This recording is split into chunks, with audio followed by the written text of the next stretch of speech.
Hey guys, welcome back to Gen CFB. This is a pimple patch, all right? I got to say it, I get zits. I'm not proud of it, but I do. But I take care of it, so don't worry about it. It's a cute little cloud. It's cute. No free ads, but Starface, they do good stuff. That is adorable. Lucy, hey, how we feeling after the first college football playoff rankings came out last night? Outside of the zit, I'm okay. But within the college football playoff rankings, they always I never feel a ton of things after the first one because I know it's just designed to make me angry. And I don't want to use up all my anger right now, knowing that I am going to need it in 4 weeks. Yeah, that's true. I'm feeling the same way. And I'm also feeling the cheesiest this season with Cheez-It. So we're going to talk a little bit about the college football playoff rankings that came out on Tuesday. And then we're going to talk about a couple great rivalry performances from Week 10 and, of course, do our preview for Week 11. I can't believe we're already going into Week 11. It just blows my mind how fast the season goes by, Lucy. But what was your main issue, takeaway, thought after seeing these playoff rankings? It's the same issue I have every single time the playoff rankings come out, that I'm like, what are your metrics? What are we ranking things off of? Because I don't know. It's quality wins, it's quality losses, it's eye test, it's all of these different things that nothing seems to align with. This one's interesting because there's 12 teams now. Obviously, that changes everything, and there's so much more room for things to change over the next few weeks. But Penn State being ranked 6 above Indiana, I thought was kind of crazy. I understand that Penn State did have a close loss, but Indiana has no close wins. They have no losses. They have beat every team by 8 million points. They did trail this week, but ended up winning still by 37. So, I don't know. It's just, it feels like they're sowing the seeds for just kind of teams we expect in the playoff to be there, not necessarily based off of how they've played, where they rank compared to other schedules, whatever. They just make shit up. Indiana's ranked number 8, like you said, behind Tennessee and Penn State. And so there's a question of how much preseason expectations and rankings really weigh on the committee even this far into the season. Because I think if Indiana were ranked in the top 25 going into this college football season, they'd be ranked a lot higher this week, at least a couple spots higher, at least higher than Penn State. And obviously, like you said, it's only the first week. Indiana's playing Michigan this weekend, where they're a big favorite, and I think that will be a good boost for them. Even though we know this Michigan team is not as elite as it was last year, they've lost a handful of games. That'll be a good comparison test because we saw Texas play against Michigan earlier this season, and we saw a healthier Michigan team even in that game. So I think things will change, obviously, as more games get played. Alabama and LSU still play this weekend, so it's going to change very quickly. But I'm with you on Indiana, and so I wanted to bring up Ward Manuel's comments about Indiana and Penn State it's actually this question was about specifically why Penn State was ahead of Tennessee and BYU, Lucy. So last weekend we saw Penn State and Ohio State play each other. Obviously, Ohio State won. And Ward Manuel said this: Penn State lost to the number 2 Ohio State Buckeyes, and it was a game that went back and forth, and obviously a game that could have gone the other way. It was back and forth. True or false, do you agree with that statement? This game has not been back and forth for 10 years. What are we talking about? He also said they also have wins over Illinois and Southern Cal in overtime, an opening win at West Virginia, which is difficult to play. So we looked at their body of work. Okay, close wins against USC. Those are losses. Those are losses. Burt Bielema cannot be the standard. You can't say you beat Burt, so you should be a top 10 team. Right. And that also, well, I'll keep moving because we could pick through this, I think, very easily. But yes, USC has really fallen off a cliff this year. They benched their quarterback this weekend. They're moving on after just another awful performance. So the next thing he said was Tennessee has an impressive win over Alabama. True. And wins over North Carolina State and Oklahoma. Oklahoma, okay. They're 4-1 against teams above 500. The loss at Arkansas was something we discussed a lot. So looking at the resume, looking at what we've seen, the offensive performance, their tight end Tyler Warren, this is back to Penn State now, is a dominating force on offense. I think Penn State, in terms of their body of work and what the committee saw in terms of their body of work, came to the ranking at 6 and Tennessee at 7. Okay. So this is the reasoning. And when you get into the nitty gritty, Lucy, that is also my reaction. I'm just like, okay. All right. don't. I think BYU should be higher. They're undefeated. I think Indiana should be higher. They're undefeated. If they lose, they'll go back down. There's still a month left of football. What's the point of hyping up Tyler Warren if James Franklin doesn't use him when absolutely necessary? Does it matter then? Like, what are we doing? You don't just get to name. If we're just naming tight ends, then you better put Iowa in the top 10. I mean, Michigan. Put Michigan up there too. Exactly. Like, there's a lot of good tight ends. We're making good tight ends this year. Yeah. It's just it's an interesting process, one that we're gonna obviously keep an eye on because while I like that we get to see the College Football Playoff Committee's like thought process and reasoning starting this week, there's always some baffling things that happen in the first ranking, like Missouri at 24. What are we doing? And they have like talked about like we're using the eye test. That's why Indiana's in the top 10 despite having not a very strong strength of schedule. If you are using the eye test with Mizzou, you should go see an ophthalmologist. They're bad. They're not good. No. Okay. So we talked about the sort of undefeated power conference schools. Any surprises with you seeing Boise up there at number 12? I was a little surprised that they were ranked as high. I think that Boise State is in such a good position right now. And it's kind of the interesting thing with this playoff is that it actually applies to everybody. You went out and you're already in the top 10, top 12, you're good. Yeah, it's their spot to lose. I think I saw a lot of like discourse just about like, wow, that 5-12 matchup is really going to suck. Boise State's very good. They challenged Oregon this year. They have the best player in college football. I think that they'll stick around in that spot. I don't necessarily know if I see them jumping a lot higher. I have a hard time imagining that a 2-loss SEC team would be ranked lower than a 1-loss Boise State team. So I kind of think they're going to end up staying in that spot. I only really see them dropping, not raising at all, which will still keep them in the 12 seed. Mm-hmm. Yeah, SMU coming in at 13, I think again is like because you saw BYU go down to 9, SMU's only losses to BYU, so that sort of like puts them in that place. Clemson all the way down to 23 after losing to Louisville. Now Louisville is ranked in the top 25. Miami, that really helps Miami because they beat Louisville earlier this season. It also helps Notre Dame because they beat Louisville earlier this season. Iowa State, brutal loss last weekend, Lucy. They're at 17. Do you see a world in which the loser of the Big 12 or the ACC makes the playoff if it is one of the undefeated teams losing to a 1-loss team? I think that if Miami loses, they could still very much make the playoff, but I don't think that applies to anybody else. The Big 12 has just it's absorbed all of what was left of the Pac-12 in the sense that they're just beating the literal shit out of each other. So, like, I don't see if you win the conference title, you're in, and I think that's what it's going to take. Like, I don't see BYU losing again and then making it because I just genuinely think that if you look at this again, if there's a 2-loss or a 3-loss Big Ten team that has more brand value than BYU, Iowa State, Kansas State, even though Kansas State had a horrible loss, they're not making it. I don't think they'll ever pick a Big 12 team over a Penn State, over Big Ten bias. Any sort of big, like they're going to pick Alabama over BYU every single time. Well, let's move on maybe to our rivalries from Week 10, Lucy, unless you have any other thoughts on the playoff. I would be okay if I didn't hear quality losses for a while. Shout out Billy, I guess. I don't know.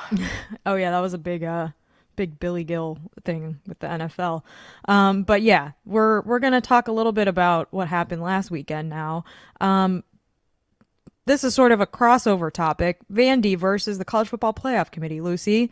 Vanderbilt was the only team that was ranked in the AP poll this week, but was not in the College Football Playoff Top 25. What the hell, man? They spent the whole show talking about how the SEC's never been better, but you don't put Vanderbilt in there. Half of the reason when they were going through the playoff where they were like, wow, Mizzou 24. I guess it's because of that quality win over Vanderbilt. And then you're not going to put them in there? Don't be disrespectful. Don't be rude. They said that about Texas, too. They were like, Texas beat Vanderbilt on the road. I'm like, well, then where are it? Put them in the ball. But Justice.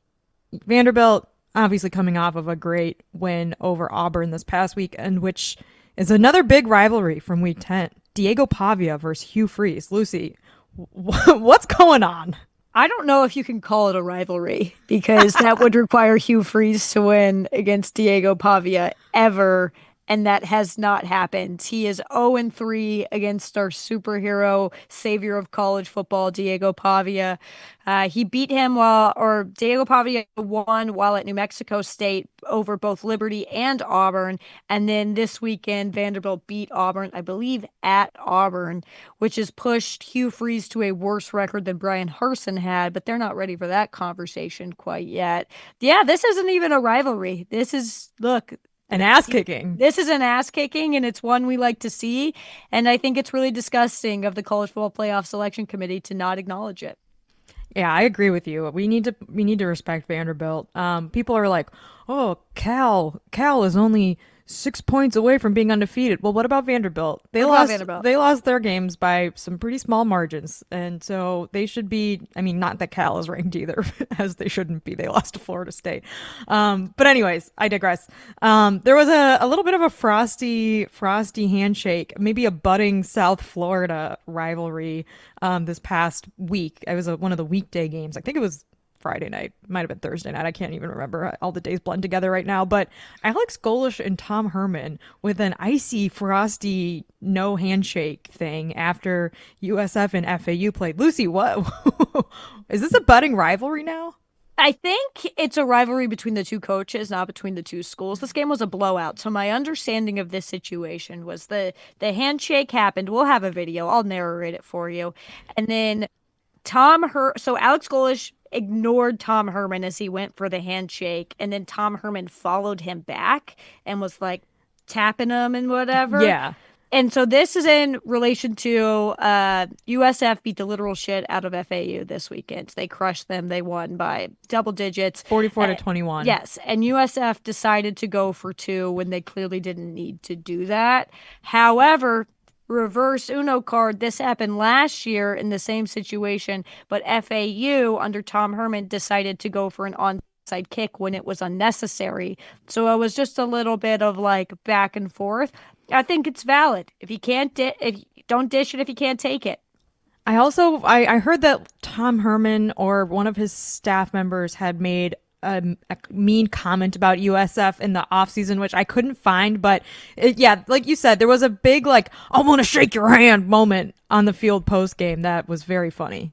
I went and like read up on I was reading just like the worst, like most bummy articles ever about this, that you're like, this is not a real source, but there was like, he said stuff about his family and his background and where he came from, and I'm like, what are we talking? I didn't think it was real, so that's why I'm saying it with a caution here. But apparently he said like we don't like them and I hope they don't like us, but yeah, seems like there's more to it. Yeah, the way I read it was like Alex Golish being like, I hate Tom Herman's family, or vice versa. Oh I don't know. It doesn't seem. I read it and then I looked. And I said, I don't know if this is a website I should be on.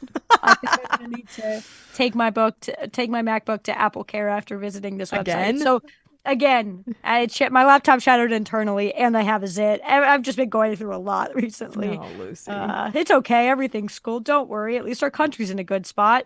So, but yeah, that's my takeaway. Everything's awesome.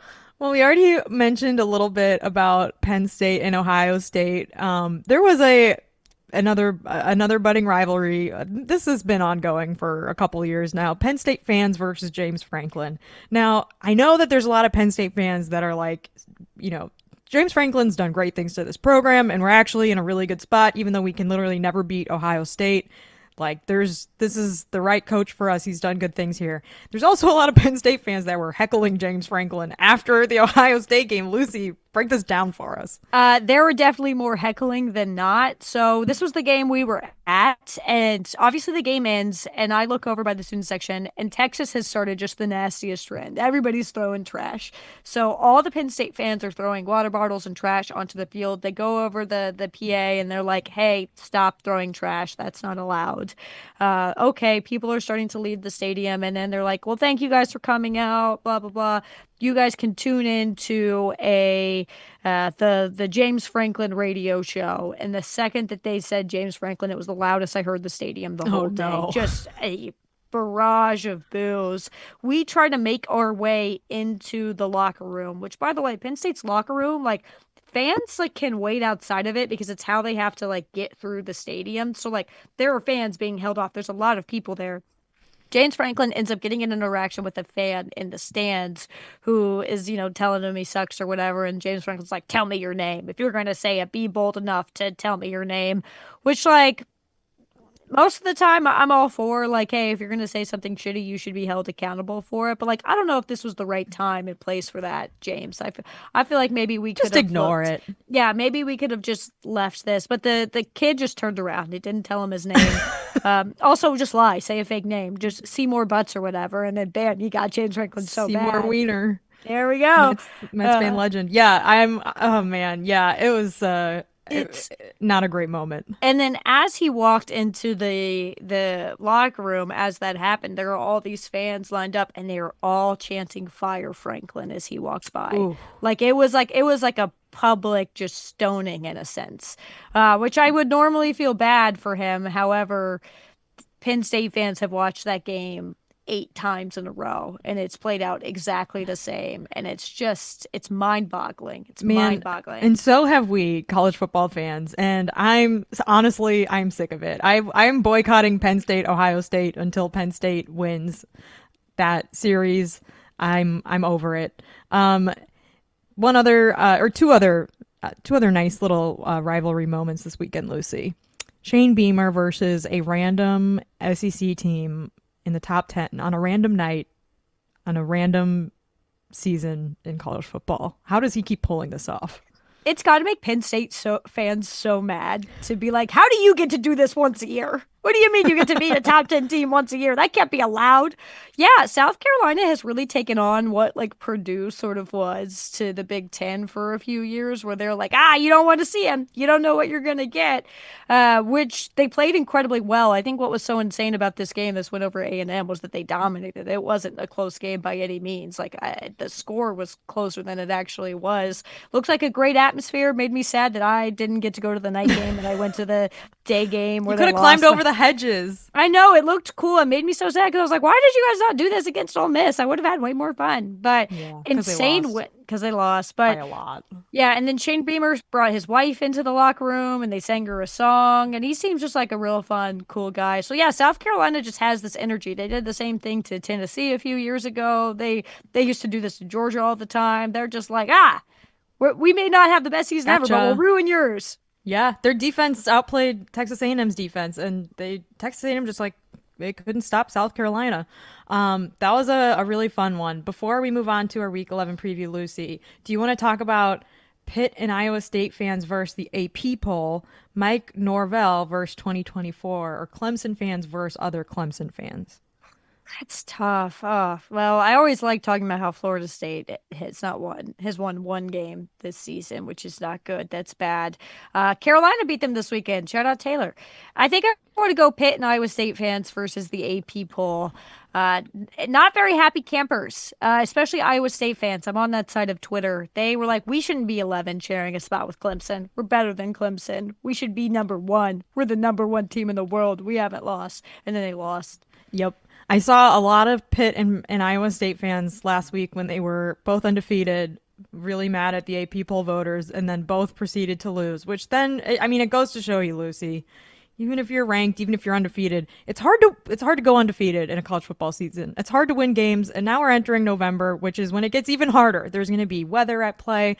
Injuries are piling up for a lot of these teams, and I think things are going to get slightly more unpredictable down this final stretch, especially as we see teams sort of like play their way out of the college football playoff, which could happen this weekend with number 11 Alabama at number 14 LSU. The first game we're going to preview. Lucy, are you going to this game?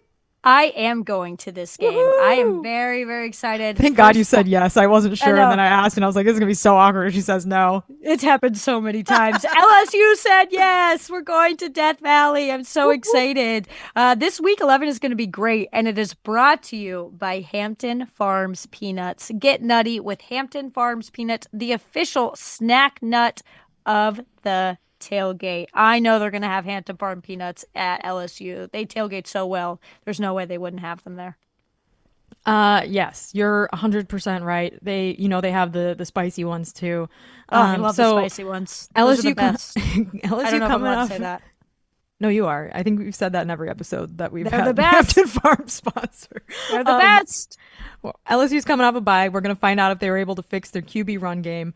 Alabama, I mean, both teams really have to win this game, right? Like, Alabama has to win it to stay where they're at number 11 in the college football playoff rankings. LSU lost to USC earlier in the season. They lost to Texas A&M in a very dramatic, not because it was close, but dramatic in that it was shocking fashion 2 weeks ago. So stakes are at an all-time high for this one. It kind of feels like 2022 when Alabama had lost to Tennessee and came into Death Valley, and Brian Kelly finally defeated Nick Saban. But now Brian Kelly against Kalen DeBoer, LSU and Garrett Nussmeier against Jalen Milroe, our unanimous September Heisman finalist, actually our unanimous Heisman September champion.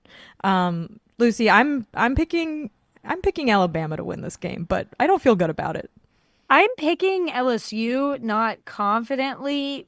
Well, when I saw the stat, and I'm sorry, the stat might make you sick, Jess, but Brian Kelly has not lost a night game at LSU so far. Like, they're 13-0 under him for night games, so I think that that's going to play a factor in this. I just am having a hard time buying into either of these teams right now, but Alabama has not looked good. I know they turned it around against Mizzou, but we kind of talked about it. It's Mizzou.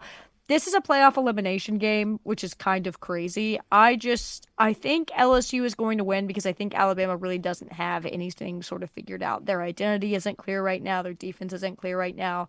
And I'm not saying that LSU is in a much better spot, but they have the better environment, which will make a huge difference. You're right, Lucy. I'm going against the grain here, picking against LSU night games, which I said a few weeks ago when they played Ole Miss. I was never going to do, but I just did it. So I'm picking Alabama. Another big SEC game, Georgia at Ole Miss.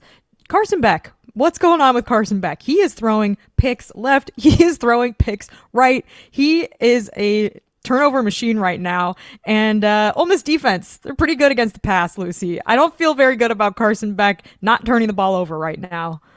It is insane how bad he has looked over the last few weeks. I think a lot of it has to do with the fact that, like, you don't have Brock Bowers anymore. You don't have Lad McConkey. You don't have these guys that you've been so accustomed to and these really great receivers. But yeah, he looks shitty. I just don't tend to trust Lane Kiffin in these big game situations. He doesn't seem to win. I do think Ole Miss is very good, but I just think Georgia is better. So I do think Georgia's going to win. I agree with you. I'm going to pick Georgia. I don't know why. I mean, maybe I'm doing the old eye test because I think Georgia, if you look at like some of the advanced stats and stuff, they could be pretty evenly matched. But I do think Georgia's defense is going to just ball out in this game and make things very difficult for Ole Miss's run attack, and they're gonna have to just have Jackson Dart's gonna have to have a really good game to win this one. So I'm taking Georgia. Before we go, we're running out of time, but a couple other big games. We mentioned Michigan and Indiana. They're playing this weekend. Indiana is a big favorite. This is going to be a style points game, I think, for Indiana. A, they got to win the game, but B, I think, Lucy, they got to cover that 14.5 point spread. Do you think they'll do it? I do. Michigan cannot score points. They cannot do it. Yeah, I think you're right. I mean, Michigan's defense is pretty injured right now, not starting all their bests. But if Indiana can score a lot, I don't see Michigan being able to match that. Colorado and Texas Tech. We obviously have not talked about Colorado nearly as much as we probably should have this year because we talked about them way too much last year. But this is a really, really big game. Texas Tech, we know, is capable of upsetting top teams, especially in the Big 12. So Colorado, at Texas Tech, Lucy, are you picking the Buffaloes, the Buffs? I don't know who I'm picking in this one. The thing with Texas Tech is we've seen that they can pull an upset. We've also seen that they can lose to Baylor. So you're like, oh, I don't know about. Okay, but Baylor sneaky is going to make a bowl game. I don't know. Baylor. Like, what happened? They beat TCU this weekend.